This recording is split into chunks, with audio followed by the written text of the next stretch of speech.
के शहीद स्मारक में धरना प्रदर्शन कर रहे बेरोजगार युवाओं पर पुलिस ने मुकदमा दर्ज किया है। एसएसपी देहरादून दिलीप सिंह कुंवर ने बताया कि बेरोजगार संघ की तरफ से किए गए धरना प्रदर्शन के बाद जिलाधिकारी देहरादून की तरफ से संपूर्ण देहरादून जनपद में धारा 144 लागू की गई थी। इस दौरान बेरोजगार संघ से जुड़े कुछ युवाओं की तरफ से धारा 144 का उल्लंघन करते हुए कचहरी परिसर सहित साथ ही शहीद स्मारक पर लगातार धरना प्रदर्शन किया गया।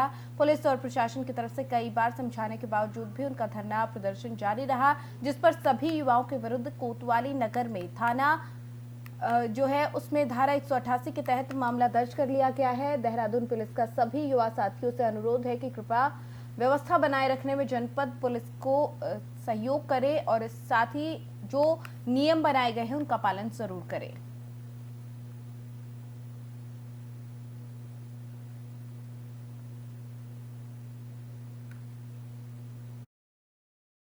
जैसा मैंने आपको कल बताया कि इसमें मैक्सिमम जो बच्चे आंदोलनरत हैं उसमें 80% बच्चे यहाँ से निकल गए हैं, 20% बच्चे लगभग रहे हैं और ये एक खास ग्रुप के बच्चे हैं। इनको भी हमने विभिन्न स्तरों पर स्थानीय प्रशासन, पुलिस प्रशासन और अलग अलग संगठनों ने इनको बहुत समझाया बुझाया, लेकिन ये नहीं मान रहे हैं और धारा 140 का स्पष्ट उल्लंघन पाए जाने के कारण इनके विरुद्ध जो है सुसंगत धारा 188 आईपीसी के तहत मामला पंजीकृत किया गया है। अभी भी कचहरी परिसर में जहाँ पर ये बैठे हुए हैं उस परिसर में धारा 140 लागू है। मेरे सभी लोगों से निवेदन है कि कृपया करके इसका उल्लंघन न करें। जो उल्लंघन करेगा उनके विरुद्ध विधिक कार्रवाई की जाएगी। जैसा मैंने आपको कल कि धरना दे रहे युवाओं पर मुकदमा दर्ज किया गया है। बेरोजगार युवाओं का आंदोलन जारी और इसी को लेकर शहीद स्मारक पर युवा बैठे थे। बेरोजगार युवाओं की तरफ से आंदोलन किया जा रहा था और ऐसे में धरना दे रहे युवाओं पर मुकदमा दर्ज किया गया है। आपको बता दें कि बेरोजगार युवाओं की तरफ से धारा 144 लगने के बाद भी प्रदर्शन किया जा रहा था, जिसको लेकर ये कार्रवाई की गई है। इसके अलावा आपको बताएं बेरोजगार युवाओं का आंदोलन उस दिन से जारी है जब से लाठीचार्ज हुआ था और इसी को लेकर बड़े कदम उठाने की बात कही जा रही थी प्रशासन की तरफ से, और अब ये बड़े कदम उठाते हुए धरना दे रहे युवाओं पर केस दर्ज किया गया है। शहीद स्मारक पर धरने पर बैठे थे ये युवा। आपको बता दें कि इनको पहले भी धारा 144 लागू होने के बाद पुलिस प्रशासन की तरफ से समझाया गया कि आप धरना खत्म कर दीजिए, आप ये नहीं कर सकते हैं, नियम जो कह रहे हैं उसके अनुसार आपको चलना होगा। लेकिन बावजूद इसके युवाओं की तरफ से धरना खत्म नहीं किया गया और एक बड़ा कदम उठाते हुए प्रशासन की तरफ से इन पर केस दर्ज कर दिया गया है। आपको बता दें इसे लेकर जो अधिकारी हैं उनकी तरफ से अपील भी की गई थी धरने को खत्म करके जगह को खाली करने की। शहीद स्मारक पर युवाओं की तरफ से धरना प्रदर्शन किया जा रहा था, जिसको लेकर ये बड़ा कदम अब प्रशासन की तरफ से उठाया गया है। युवाओं पर मुकदमा दर्ज किया गया है।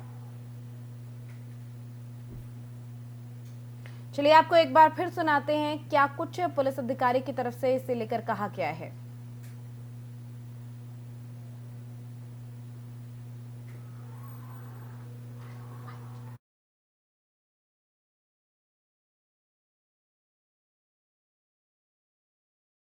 जैसा मैंने आपको कल बताया कि इसमें मैक्सिमम जो बच्चे आंदोलनरत हैं उसमें 80% बच्चे यहाँ से निकल गए हैं, 20% बच्चे लगभग रहे हैं और ये एक खास ग्रुप के बच्चे हैं। इनको भी हमने विभिन्न स्तरों पर स्थानीय प्रशासन, पुलिस प्रशासन और अलग अलग संगठनों ने इनको बहुत समझाया बुझाया, लेकिन ये नहीं मान रहे हैं और धारा 140 का स्पष्ट उल्लंघन पाए जाने के कारण इनके विरुद्ध जो है सुसंगत धारा 188 आईपीसी के तहत मामला पंजीकृत किया गया है। अभी भी कचहरी परिसर में जहाँ पर ये बैठे हुए हैं उस परिसर में धारा 140 लागू है। मेरे सभी लोगों से निवेदन है कि कृपया करके इसका उल्लंघन न करें। जो उल्लंघन करेगा उनके विरुद्ध विधिक कार्रवाई की जाएगी। कि बेरोजगार युवाओं की तरफ से आंदोलन किया जा रहा है और इनके ऊपर केस सब दर्ज कर लिया गया है। शहीद स्मारक पर आंदोलन कर रहे थे युवा, वहां पर बैठे थे और धारा 144 लागू होने के बाद भी इकट्ठा होकर प्रदर्शन किया जा रहा था, जिसके चलते प्रशासन की तरफ से, पुलिस प्रशासन की तरफ से इन पर एक केस दर्ज कर लिया गया है। पहले अपील की गई थी कि आप नियमों का उल्लंघन ना करें, लेकिन बावजूद इसके युवा नहीं माने। बेरोजगार युवाओं की तरफ से उनका जो आंदोलन चलाया जा रहा था, प्रदर्शन किया जा रहा था, वो जारी रहा, जिसके बाद पुलिस की तरफ से एक कार्रवाई की गई है। धरना दे रहे युवाओं पर मुकदमा दर्ज किया गया है। बेरोजगार युवाओं का जो आंदोलन है वो लगातार जारी है और इस बीच में शहीद स्मारक पर वो आंदोलन देते हुए बैठे थे। धारा 144 प्रदेश में लागू की गई थी, उसके बावजूद ये प्रदर्शन जारी था और इसी को लेकर जो अधिकारी हैं उनकी तरफ से अपील की गई इन युवाओं से कि आप धरने को खत्म कर दीजिए, लेकिन बावजूद इसके धरना खत्म नहीं हुआ और अब पुलिस प्रशासन की तरफ से इन पर केस दर्ज किया गया। आपको बता दें कि पिछले कई दिनों से पेपर लीक मामले को लेकर या फिर युवाओं पर हुए लाठीचार्ज को लेकर प्रदेश भर में अलग अलग जगहों पर प्रदर्शन हो रहा है और इस बीच में ये बेरोजगार युवाओं की तरफ से भी आंदोलन देहरादून में जारी था। शहीद स्मारक पर ये बैठे थे, जिसके को लेकर पुलिस अधिकारियों ने इनसे धरने को खत्म कर जगह को खाली करने की अपील की, लेकिन बावजूद इसके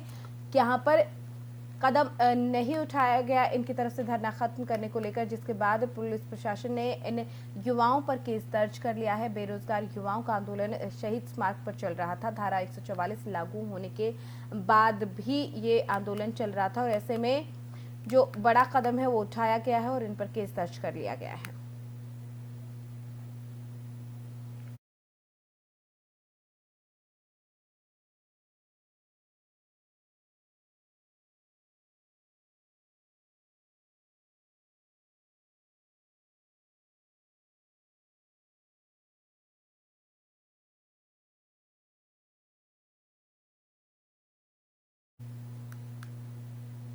वहीं जोशीमठ आपदा प्रभावितों के लिए सहयोग की कवायद लगातार जारी है। मुख्यमंत्री राहत कोष में 11 लाख की राहत राशि का चेक उपनल की ओर से सैनिक कल्याण मंत्री गणेश जोशी ने सीएम धामी को सौंपा। उन्होंने कहा कि इस समय जोशीमठ के प्रभावितों और जोशीमठ के विकास और राहत राशि की जरूरत है। इसी के तहत उपनल की ओर से 11 लाख की राहत राशि का चेक सीएम को दिया गया। अन्य विभागों की ओर से भी इस तरीके की कवायद की जा रही है।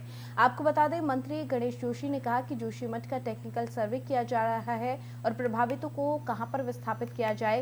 प्रधानमंत्री कार्यालय की ओर से वरिष्ठ आईएएस अधिकारी मंगेश घिड़ियाल लगातार इसकी मॉनिटरिंग कर रही हैं।